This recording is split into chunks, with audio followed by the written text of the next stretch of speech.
Breaking news সন্তোষ ট্রফির ফাইনালে সার্ভিসেসের নাটকীয় জয়, অতিরিক্ত সময়ের গোলে অষ্টমবার Santosh trophy champion services. Hello everyone, আমি খাইরুল এবং আমার চ্যানেলে আপনাকে স্বাগতম। শুরু করার আগে ভিডিওটি ভালো লাগলে লাইক ও সাবস্ক্রাইব করবেন। চলুন শুরু করা যাক।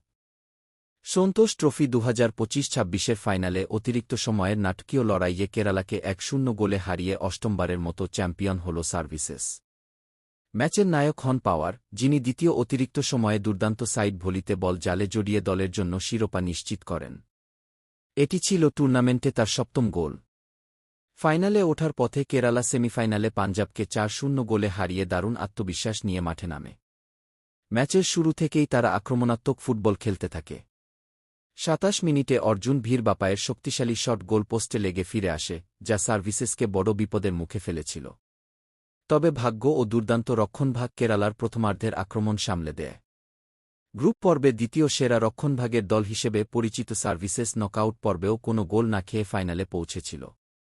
ফাইনালেও সেই রক্ষণাত্মক দৃঢ়তা বজায় রাখে তারা। অনেক সময়ে তারা 6 জন ডিফেন্ডার নিয়ে রক্ষণ সাজিয়ে কেরালার আক্রমণ ভোতা করে দেয়। নির্ধারিত সময়ে গোলশূন্য থাকার পর ম্যাচ গড়ায় অতিরিক্ত সময়ে।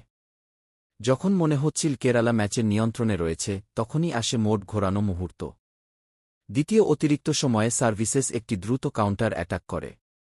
ডিফেন্সিভ সাবস্টিটিউট শুভম রানা বা দিক থেকে নিখুঁত ক্রস দেন, আর পোয়ার দুর্দান্ত সাইড ভলিতে বল জালে পাঠান। এই জয়ে সার্ভিসেস অষ্টমবার সন্তোষ ট্রফি জয় করল।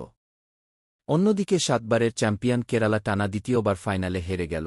গত মৌসুমে তারা ওয়েস্ট বেঙ্গলের কাছে টাইব্রেকারে পরাজিত হয়েছিল।